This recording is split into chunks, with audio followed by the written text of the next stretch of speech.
Good evening, everyone. I'd like to call the September 19th, 2018 board meeting to order and remind everyone to please use your microphones when speaking and turn them off when finished. Thank you very much. Uh-oh.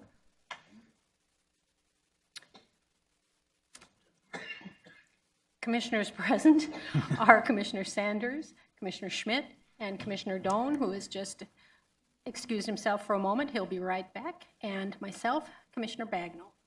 Let's move right into reports by the Chief Executive Officer and management staff. Good evening, President Bagnall, members of the board.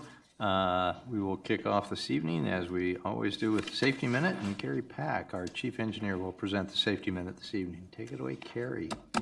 You've got a couple of pictures up there, whether it's a Super Typhoon Mancut with an equivalent power of 500,000 Hiroshima bombs, or Hurricane Florence with sustaining winds up to 150 miles an hour.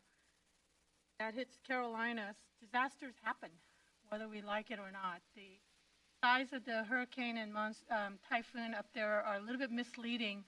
The one on the left is about twice the size of the one on the right. The diameter of that typhoon area is about 450 miles.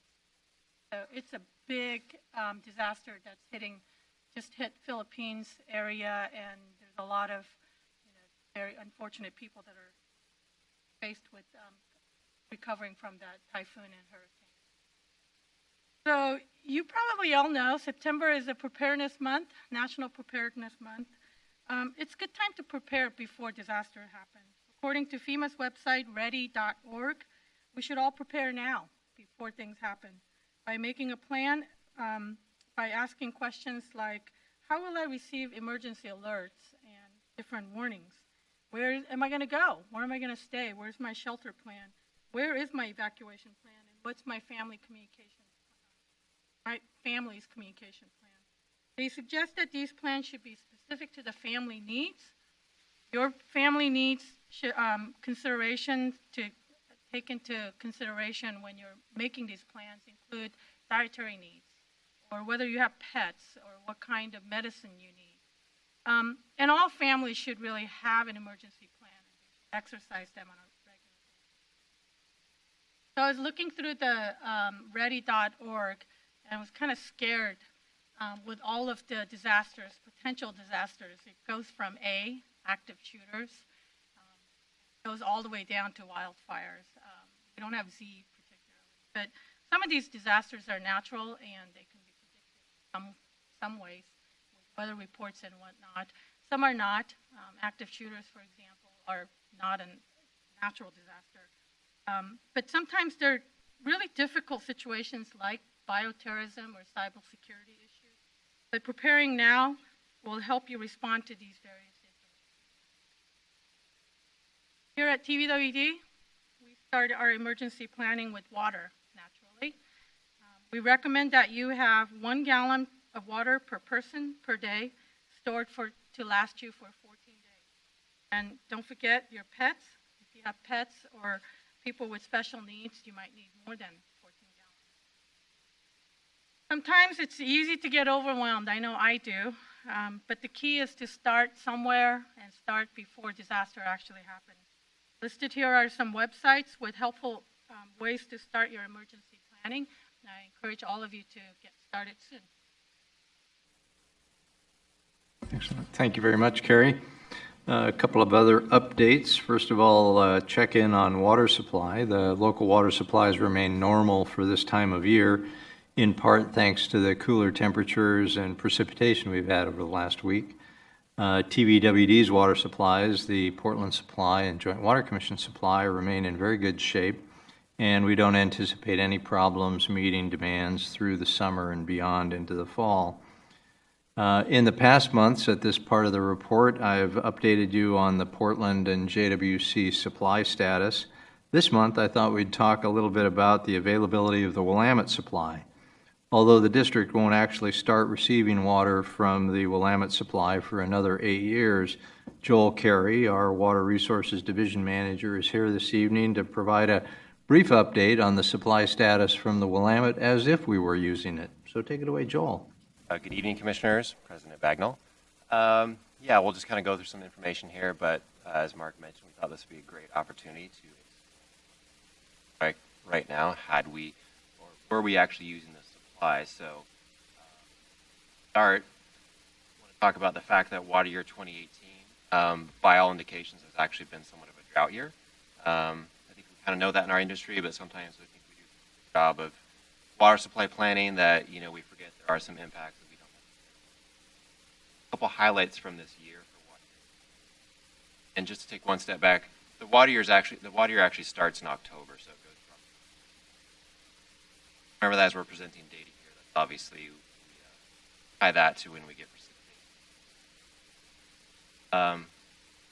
Stream flow is about 57% of normal west of the Cascades. That's Water Resource Department data that's back for a lot of in-stream flow right now. So obviously it's below normal. Out in our yards and our lawns as well. Drought-like conditions have crossed Oregon. So the Willamette Basin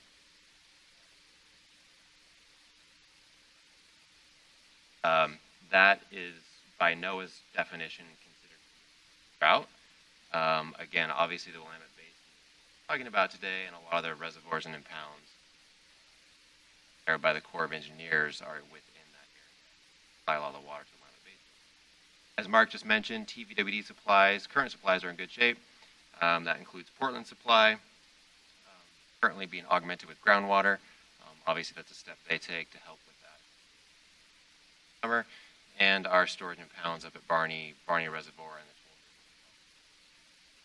But that said, what about our future supply under similar conditions? So, again, we know this year is considered a drought year. So what does that look like? Well, let's fun and exciting graph because our group likes to see that. So, precursor to some of the information we're going to show, Willamette River Water Coalition rights are tied to Salem information. So if you know on the graph, the stream flow. First bit of information we're going to see, water flows throughout the water year, current. Obviously, we all know kind of what happens in the Northwest with high spikes. And this is in cubic feet per second. So high flows in the wintertime out here.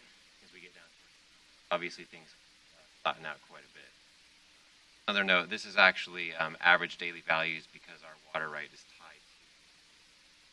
tied to average daily values. Bear that in mind. It doesn't look a lot different. A lot of raw data, but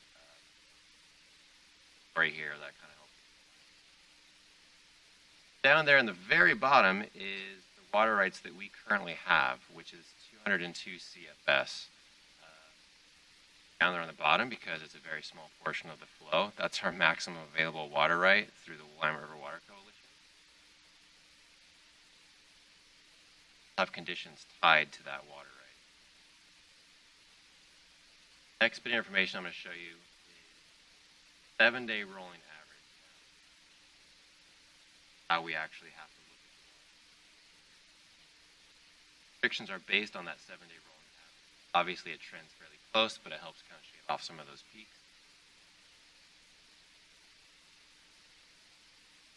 That criteria that's pretty important to know for us is that the minimum fish flow. Some of those points have some overlap, if you will. That's kind of where we get into the data and start looking at, what kind of impacts would some of the lower flows have during these times of year on the water right. There at that particular plot, the highlights are the flows that are actually subject to some level of diversion. That diversion is essentially amount that falls below the threshold.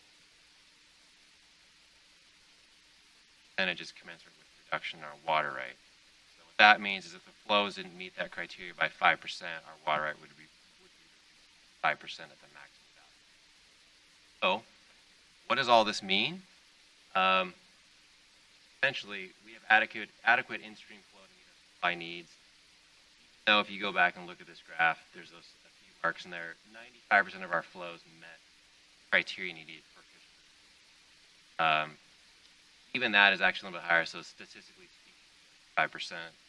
There's some flows in there that are very statistically, meaning they were probably 10 CFS below the threshold. So not a huge impact, obviously, if you will, to what we're looking at. I did want to point out, going back to this graph, that's the max water right we have available. Our current treatment plant capacity, that is something we're talking about right now, is only about half that for the design of the plant. So, again, I actually had to trick the plot because otherwise it's a little like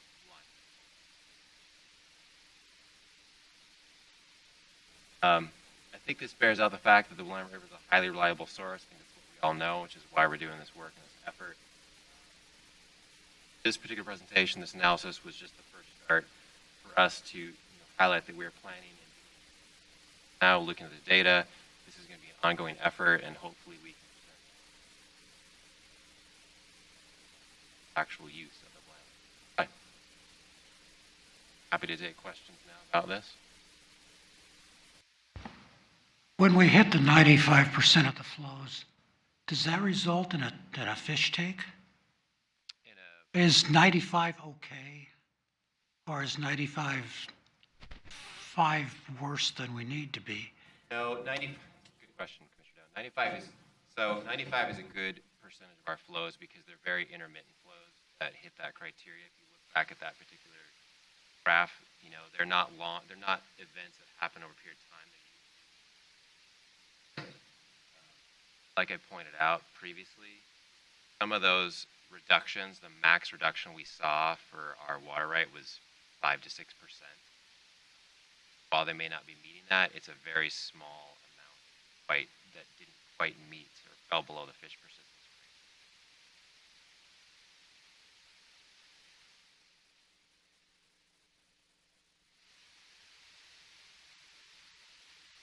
rate. Actually hit that criteria. By and large, it's still that's a good number.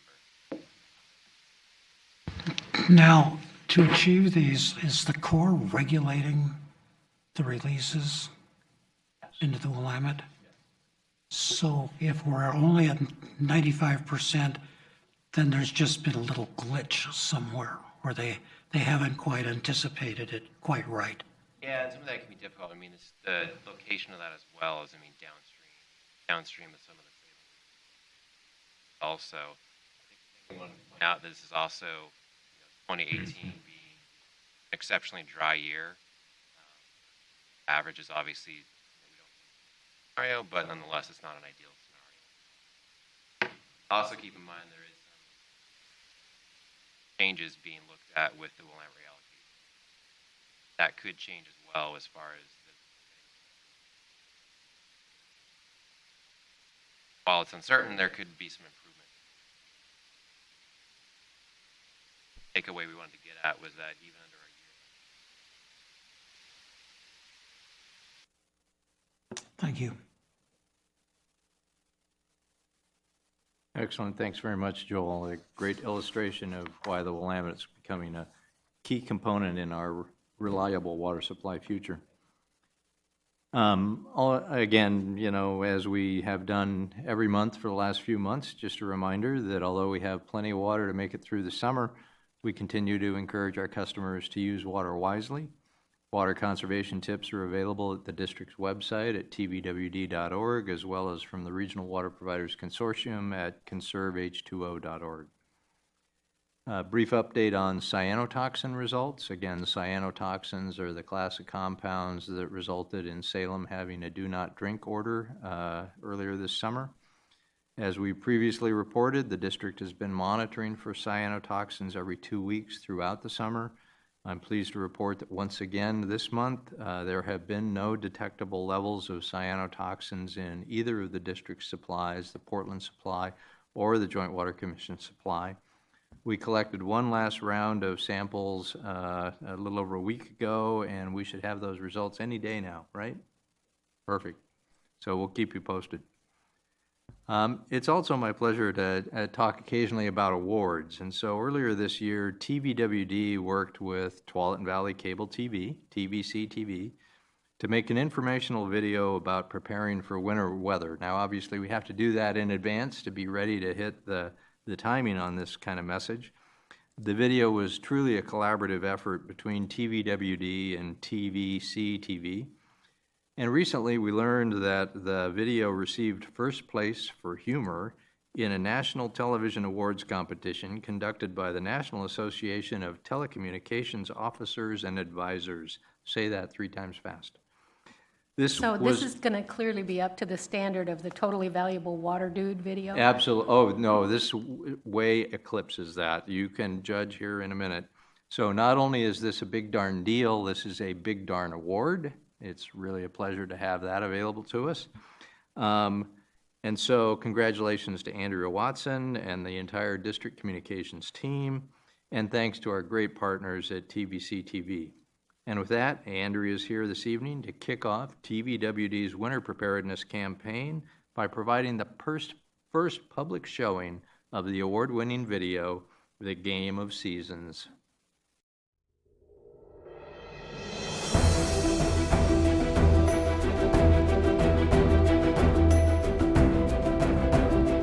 Winter is coming. We know what's coming with it. You need to prepare. Everyone in the house must know how to turn off the water. In our Tualatin Valley Water Kingdom, every customer has a shutoff. Find your shutoff now. Learn how to use it. Winds of winter will freeze your pipes. Close the foundation gates and cover your hose bib. Fortify your castle by insulating pipes in unheated areas. Indoor castle pipes can be warmed by opening cupboard doors. Join me on the Night's Watch. Water can come from anywhere. Be the shield that guards the pipes of the realm. Your watch shall not end until all leaks are reported. For this night and all the nights to come. Winter is coming. Prepare.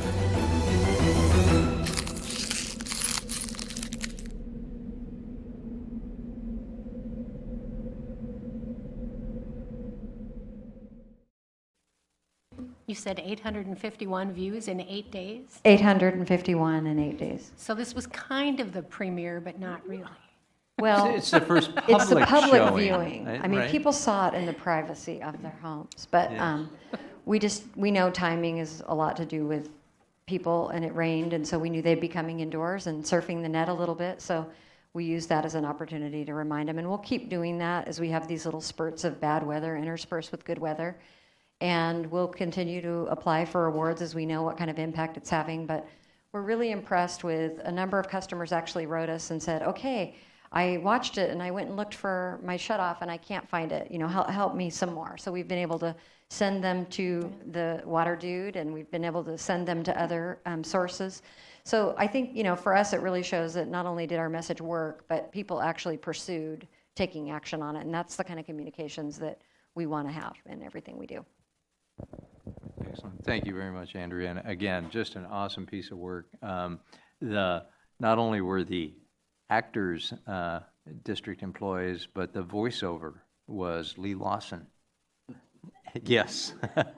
So, again, it's just exceptionally well done, but obviously we couldn't have had all the special effects if it were not for TVC-TV. So great collaborative effort, a lot of fun. So really nicely done. With that, we're ready for the department report by Carrie Pack. Top that, would you? The Emmy was last night, and I think Game of Thrones won something. All right. Well, thank you for having me again. Tonight's department report is somewhat of a status report on project that we have ongoing. It's our largest in-district capital project, capital improvement project outside of, it's not.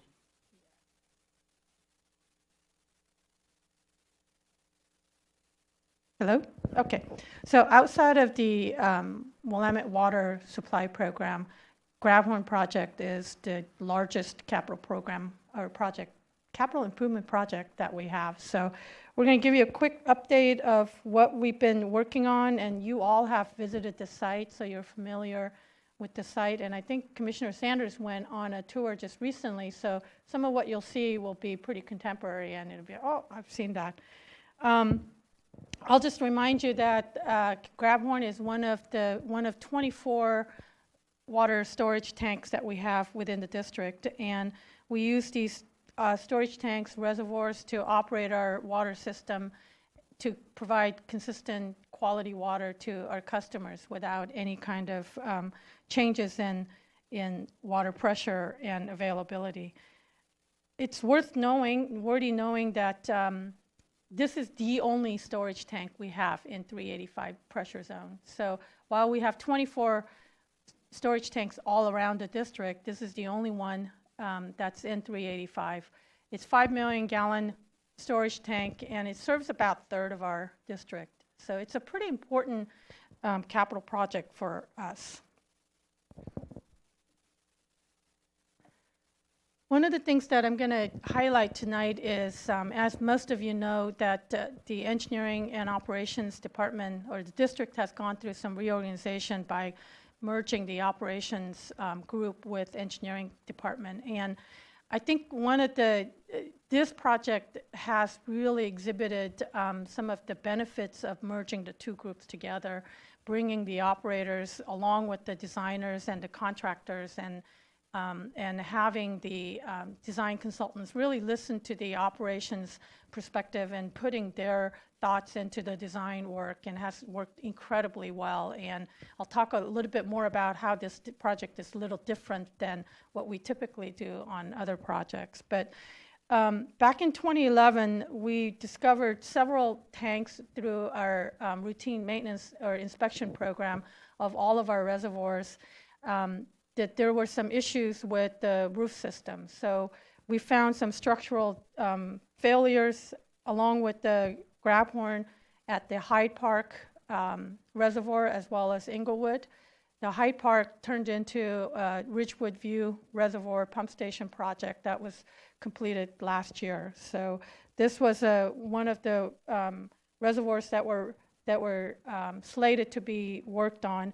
But because of the failure and the depth of the failure that we found, structural failure, we couldn't just leave it alone the way it was. So we installed some temporary scaffolding to hold the roof up. But we all knew that the scaffolding was not a long-term solution. We looked at, as the Ridgewood View was being completed, we looked at, what are some alternatives for bringing this project forward sooner? Because I just wasn't very comfortable. I came to the district in 2016, and I wasn't really comfortable having one of our major structure being held up by scaffoldings, and that I found that to be a little bit scary.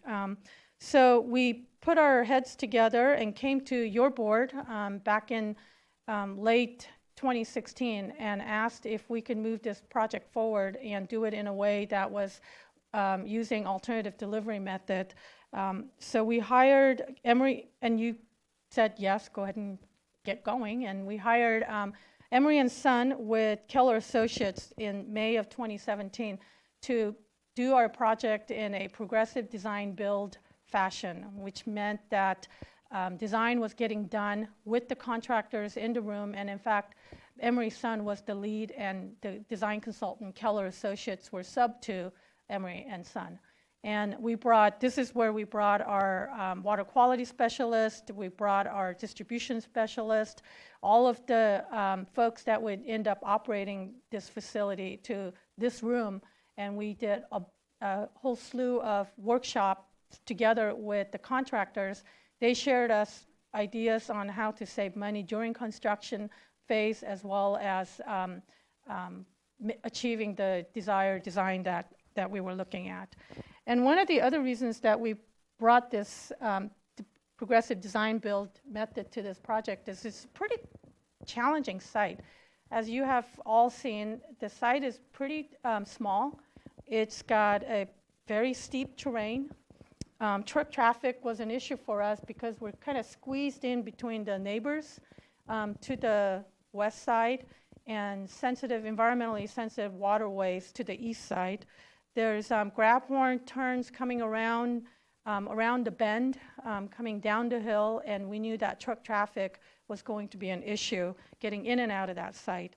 And we wanted to make sure that our designs were preparing to receive water from the Willamette water supply system. And one of the things that we've been able to do is using the proposed valve control structure that you see in the highlighted area right there, we're able to redirect the water coming from Willamette Supply directly into our ASR at this aquifer storage recovery site well that's located in this site, not going through the reservoir itself. So some of the valve configurations were something that the guys worked together with the designers here in this room, and that worked out extremely well. So through collaboration with owners and contractors and engineers, we've been able to accommodate for future operations of our well, as well as bring some other separate projects that we had planned for, but wasn't originally thinking that it would be part of this project, but we were able to bring it all together and have some pressure relief valves incorporated into this project altogether. One of the concerns that we had when we embarked on this project was that we were going to lose the only storage in the largest, very large 385 pressure zone during construction.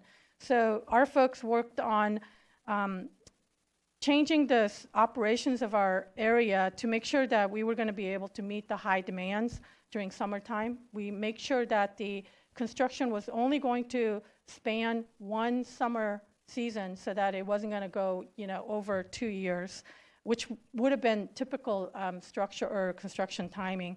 And we wanted to make sure that we maintain constant flow supply and rates without avoiding any peaking charges from City of Portland as we get their water from that side. And as it turned out, we didn't know when we started this project that the summer interruptible water was going to get interrupted. And this is the first year that actually happened. But we've been able to meet all of the demands within the high summertime without any issues. And operator input and coordination throughout the design and throughout the construction phase has been tremendous. And I think we reported at one of the past meetings that we had a big water main break up in the West Union area. And this area, because of the changes that we made in the valving for this project, that system was able to be detected quickly and the leaks be addressed in a timely basis. So lots of good work going on as part of collaboration with designers and operators. I mentioned the ASR operations. We needed to make sure that the water quality during the construction was going to be kept up. And Joel is sitting behind me, so he can tell me if I say anything wrong. But one of the things associated with keeping the wells operating is the backflush. So in the years past, we haven't operated the wells on a consistent basis. But when you turn it on and off, you have to backflush each time you turn it back on. And because we were losing this backflow well, or the detention pond on site, because, oops.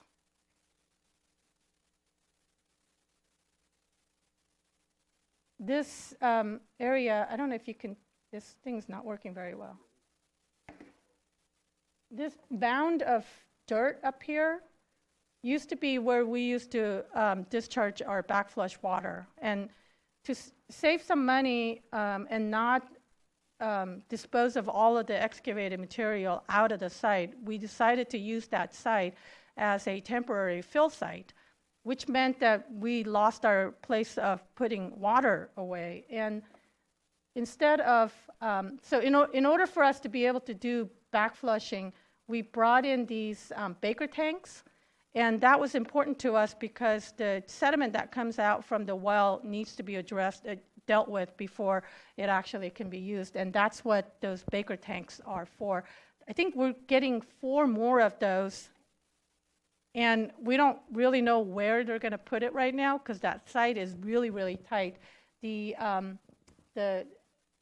contractor received some pipes earlier than was expected, and they didn't want to turn it back, so they brought it on site, and the location that they were planning on using for Baker tanks are now being, a bunch of pipes are sitting there waiting for it to be installed. But we worked through these things to make sure that project's going to work all right. One of the other things that we did was we conducted some tank modeling to achieve adequate mixing after the construction was all done. And that was done with our folks working together to make sure that our chlorine residual in the system was going to get maintained, and the existing layout was going to work to provide the maximum operational flexibility for the folks that are going to be working on this site. I've got so many things going on in my hands, I apologize. So where are we? We're currently constructing the walls of the reservoir, and I think Commissioner Sanders probably saw some more wall configuration coming up. We're going to be putting the roof up in November through January. Pipelines will be coming in from January to March, and valve housing will be constructed in August to January timeframe, with the goal of bringing everything online by June of 2019, before the next summer season starts. So I'm going to show you some. I can't top the Game of Thrones, but we do have some video that we can work on. This is when we were taking the roof down.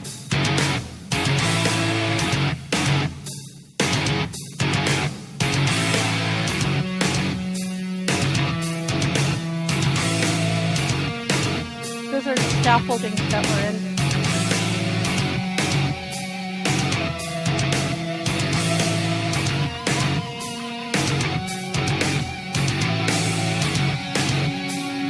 The stuff that little boys grow up to want to do, and little girls. We love it. We were surprised how strong the scaffolding was. We thought they would all just come down once a little bit was down, but it took a little bit of effort.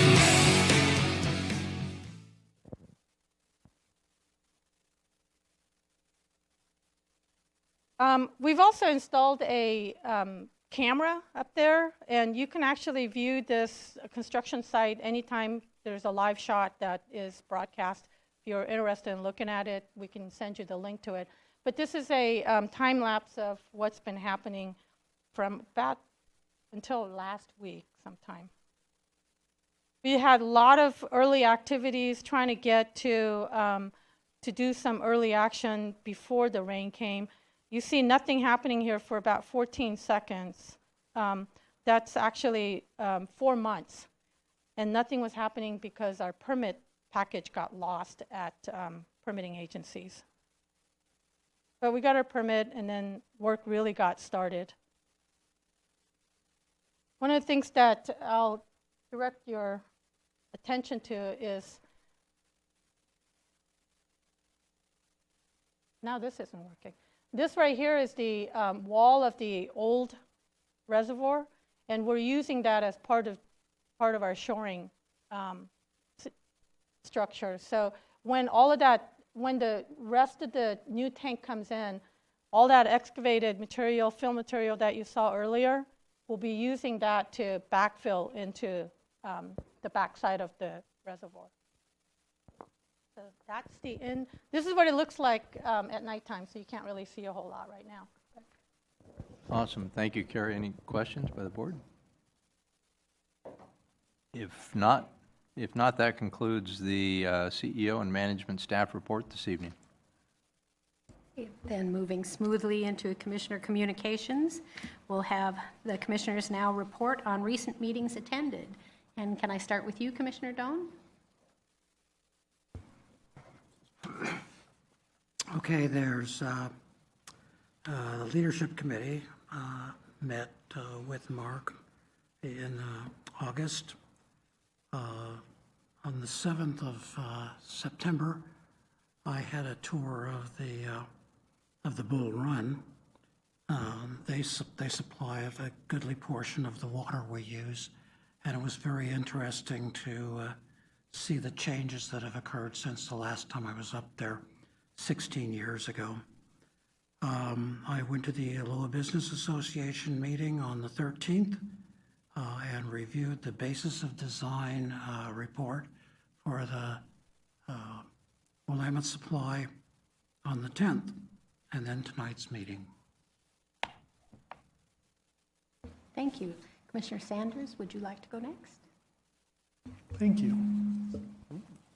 On the 20th, I met with CEO Knudsen to talk about the Willamette River Water Coalition. And then on the 4th, we had our work session. On the 6th, I also met with Mark to talk about Hillsborough. And on the 13th, I attended TVWD 101, which was really very interesting and awesome. And that's where I got to see the Grabhorn Reservoir. And then tonight's meeting.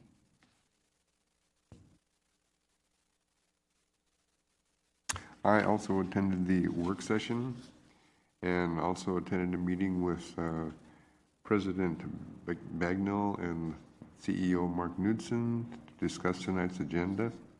And tonight, thank you.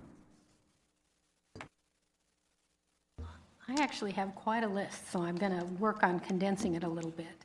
On the 27th of August, I met with the Leadership Committee for Succession Planning.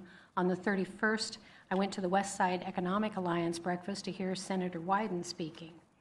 I had the board work session on the 4th of September where we discussed duplex fees, inspection fees, and the Willamette Water Supply Project.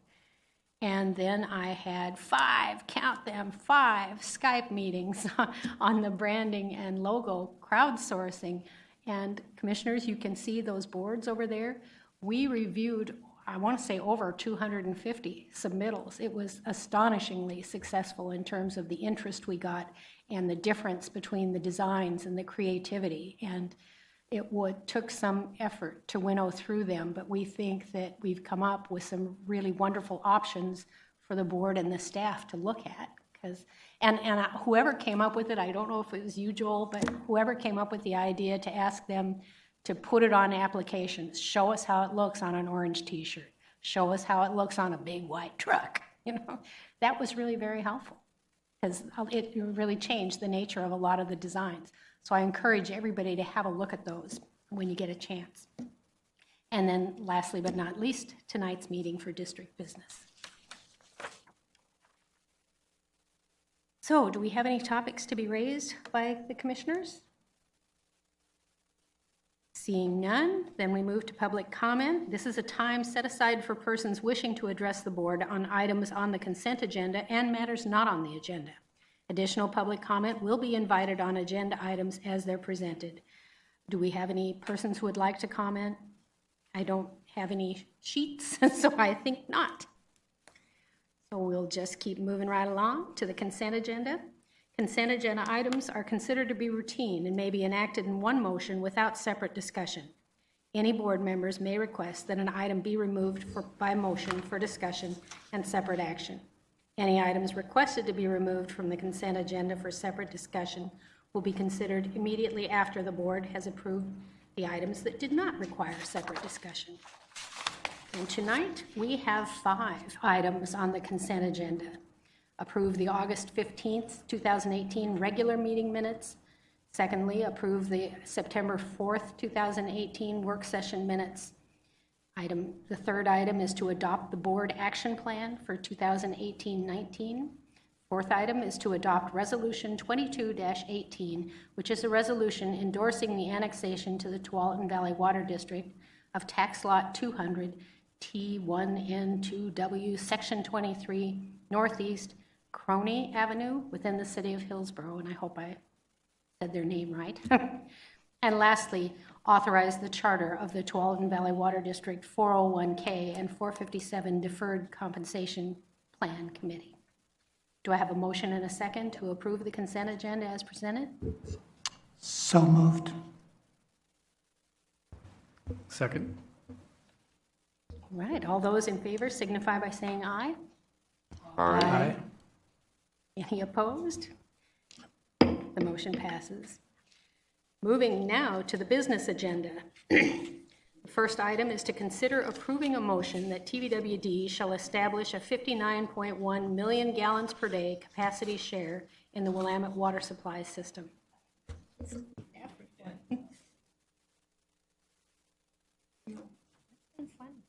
Now are we on?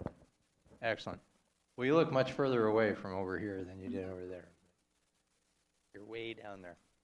Well, this evening, the board has a really unique opportunity to essentially establish exactly what the ownership position the district will hold in the Willamette water supply system. And so what we want to, thank you very much, Colin. What we want to go through this evening is basically talk about what is the Willamette water supply system, as if you haven't heard that enough. But then talk about key terms in terms of ownership, capacity shares, what some of the options are that we've discussed, and then we'll provide a staff recommendation. So what is the Willamette water supply system? Again, it is basically the overall system necessary to take water from the Willamette River all the way up to the point of delivery in the TVWD service area, as well as providing water to our partners, the city of Hillsborough and the city of Beaverton, and all of the components that help make that happen. That's the view in a map view. This is the same perspective in kind of a schematic view. Basically what this is showing is on the left, to the left of the intake, are intake facilities, and that is the Willamette Intake facility. That's a separate partnership. And then to the right is the Willamette water supply system, basically all the way from the pumps in the intake pump station, raw water pipeline up to the treatment plant, finished water pipeline up to the finished water storage reservoirs, and then to the point of delivery in each of the distribution systems. So the Willamette water supply systems, everything on the right to, essentially downstream of the intake. So in an ideal world, we wouldn't be having this conversation because in our case, TVWD would be the sole owner of the asset. All of the components or assets would have essentially the defined capacity. We'd size them to provide as much water as we need, and they would essentially be constructed to have a capacity exactly equal to the demand that we forecast. So investment equals capacity equals demand equals the capacity share and one big owner. That would be ideal. Unfortunately, with the Willamette water supply system, it's much more complicated than that. We have multiple owners, certainly at least TVWD, Hillsborough, and Beaverton. But different components have different capacities. The different owners have different capacity ownerships. We don't know exactly how much water we need. We've made forecasts. We've made our best educated, informed estimates, if you will. But we don't know exactly when that water will be needed. And in some cases, we're pretty sure that the capacity of the system doesn't equal the demand. Well, how is that possible? Well, in the case of the pipeline, it's a 66-inch diameter pipeline. It could deliver about 105 million gallons a day at its design. Right now, the way it's planned out, TVWD would own 56.5 million gallons a day. Beaverton would own 5. Hillsborough would own 36.2. And what that means is there's a little capacity left over at the top, unallocated, 7.3 million gallons a day. So how do we account for that? Well, we do it basically by allocating capacity shares rather than allocating capacity. And so we do it on a percentage basis rather than a pure MGD basis. So we still have to pay for the same infrastructure, but now instead of owning 56.5 MGD, we actually own 58% of the pipeline. So that when I talk about capacity shares, I'm really talking about that percentage ownership. The other complication here is that the capacity ownership can vary by partner and by asset. So here you see that TVWD currently owns 59.1 million gallons a day in the intake. We have some options that we can choose what our capacity ownership is in the other components. Another example of that, Hillsborough owns 36.2 MGD in most of the assets, but when it comes to the reservoirs, they plan to acquire an additional 10 million gallons of storage capacity at the reservoir site. So again, we've got some flexibility of how much capacity we have in each particular component. And wait, there's more. It's even more complicated because the demand forecast doesn't exactly coincide with intake ownerships in some cases. When we first began the planning process for this program, our demand forecast for what we expected to be able to draw from the Willamette was 56.5 million gallons a day. Now, based on having gone through negotiation with the partners for the intake, at the intake, TVWD will own 59.1 million gallons a day of intake capacity. And so there's a little bit of a difference there between what we own and what we project we might need. So the fundamental question becomes, should we buy up our capacity share in the rest of the assets downstream of the intake, specifically the raw water pipeline, finished water pipeline, treatment plant, and reservoirs, to own a larger share that's consistent with the intake?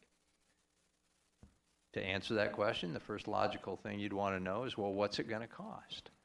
So summarized here is if we use the demand forecast number of 56.5 MGD, projected cost to TVWD total is $726 million. Now that's been our estimate all along, and so nothing changed. If we pursue that number, the cost will be consistent with our baseline forecast. If we want to increase our capacity ownership to 59.1, TVWD's cost share goes up to 747, which means we would have to pay an additional $21 million in total to have a higher capacity share. We would still, in either option, own 59.1 million gallons a day in intake capacity, but the intake ownership option basically gives us a higher ownership share all the way through the transmission and distribution system. So again, presenting the question graphically, should we own 56.5 or 59.1 million gallons of the Willamette water supply system? So there's a lot of ways to look at this question. There's a lot of advantages, a lot of disadvantages associated with each of these options. I'll try to quickly recap. If we went with the demand forecast option of 56.5 MGD, basically there's no change in infrastructure, there's no change in cost share, there's no change in Beaverton and Hillsborough's cost shares, and basically all of our financial forecasts and planning forecasts would be consistent, and we would basically own what it is that we plan to own all along. If we increase our capacity share to 59.1 million gallons a day, there's no change in the infrastructure costs. The total program cost for all of the partners combined doesn't change. We don't make the pipe bigger, we don't make the reservoirs bigger, we just own a bigger share of those same assets. But what that means is TVWD has a larger cost share that we have to pay, and if we pay more, then Hillsborough and Beaverton's cost shares go down by a like amount. What that means is that in the future, TVWD might have capacity that it would be available to sell to either the same partners or other partners that might express interest in the future. We would probably get a larger share of any revenue derived from leasing or wholesale water sales. We would have to pay a higher share of the costs for any operation and maintenance costs that go along with this added capacity. So there's no free lunch here. The other key consideration is, as we negotiate with our partners on a governance agreement for the supply system, one option that we're considering is weighted voting. And if we pursue weighted voting, having a higher capacity share would give us a larger vote in terms of governance decisions related to the supply system. A few other considerations just to plant in the back of your mind. Hillsborough's demand projections assume full production capacity of the Joint Water Commission. Basically, Hillsborough's saying we'll get everything we want and need and can possibly extract from the JWC, and then if we need more water, we'll take it from the Willamette. That assumes the JWC plant is working flawlessly at peak capacity. In addition, Tigard is a purchaser of intake capacity, so they own 15 million gallons of the intake. They own no capacity in the Willamette water supply system. At some point, if they want to exercise their Willamette intake facility ownership, they'll have to have supply system assets to be able to deliver that water. Tualatin's not buying any capacity in either the intake or the pipeline and treatment plant, but they are partners with TVWD, Sherwood, Tigard, and Tualatin in the WRWC, Willamette River Water Coalition water right. So Tualatin is going to have a water right, but they aren't going to have any infrastructure capacity under the current configuration. One last little piece, Beaverton has 5 MGD of capacity share in the Willamette water supply system, but they hold a 22 MGD water right. If they want to exercise that water right, they will have to have capacity in the supply system. And last but not least, sure. So all of these parties would be potential purchasers? All of these parties become potential For the extra. purchasers, but they currently are not owners or buyers of the supply system. And we have received interest from other parties in the region. For example, the city of King City approached us. They're slated for significant growth within their urban area, and yet they don't have a firm long-term water supply. So they're interested in potentially becoming a partner in the future. So we think there are a lot of other potential buyers long-term. So based on that, the staff recommendation is that TVWD should establish a 59.1 MGD capacity share in the Willamette water supply system. And with that, I'm happy to answer any questions. I think it's a good idea. Myself, just a comment. I am encouraged that there are a number of other parties that might potentially be interested in leasing some of that excess capacity. I'm always reluctant to add to the cost of an already large project, but in the scheme of things, it's a pretty small number for a very good return. The added $21 million represents less than 5%. I believe it's like 3.5% increase in our cost share. Mm-hmm.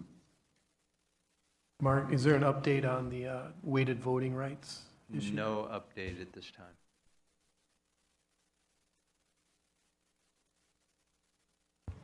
It just seems illogical that we should do this. I don't really see a downside other than this less than 5% cost. And I think it could give us huge benefits in the future. All right. In that case, do I have a motion and a second that TVWD shall establish a 59.1 million gallons per day capacity share in the Willamette water supply system? So moved.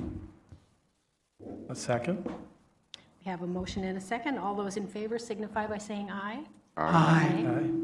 Any opposed? Thank you very much. The motion passes. Item B on the business agenda, consider adopting resolution number 23-18, which is a resolution approving the intergovernmental agreement between Tualatin Valley Water District and West Slope Water District for fire line supply service. And a staff report? Sorry, I was asleep at the switch. I was sort of struggling with the euphoria from that last item, and It's basking in the glow. yeah. So Clark will present the staff report this evening. Thank you very much, Clark. Never want to, misstep on protocol or anything. So, President Bagnall, Commissioners, good evening. Tonight, you have Resolution 23-18 before you, which is to tune up and memorialize an agreement with the West Slope Water District regarding provision of fire service water to the Target retail facility, just off Beaverton Hillsdale Highway. And the historical construct of this is that West Slope, that is the West Slope Water District service territory. They don't have sufficient capacity within their system to provide fire flow to Target. And so back in 1989, the district entered into an agreement with West Slope where we would make that connection off the Washington County supply line to bring that quantity of water to that facility should the need arise. In going through records, we determined that it was time to tune up this agreement and modernize it a little bit, tie it more closely to our rules and regulations, provide for better indemnities and other protections, and also to make clear how rates and charges would be charged to West Slope as our customer.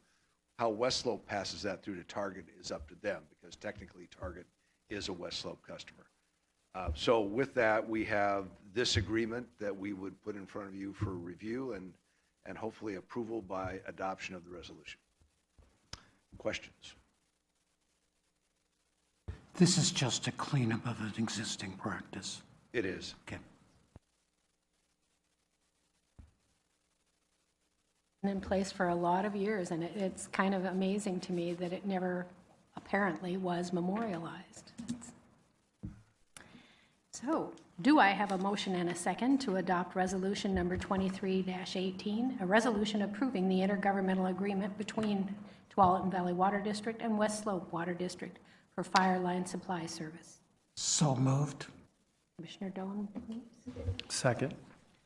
Sanders is a second. All those in favor signify by saying aye. Aye. Aye. Any opposed? The motion passes. There being no further business, this meeting is adjourned.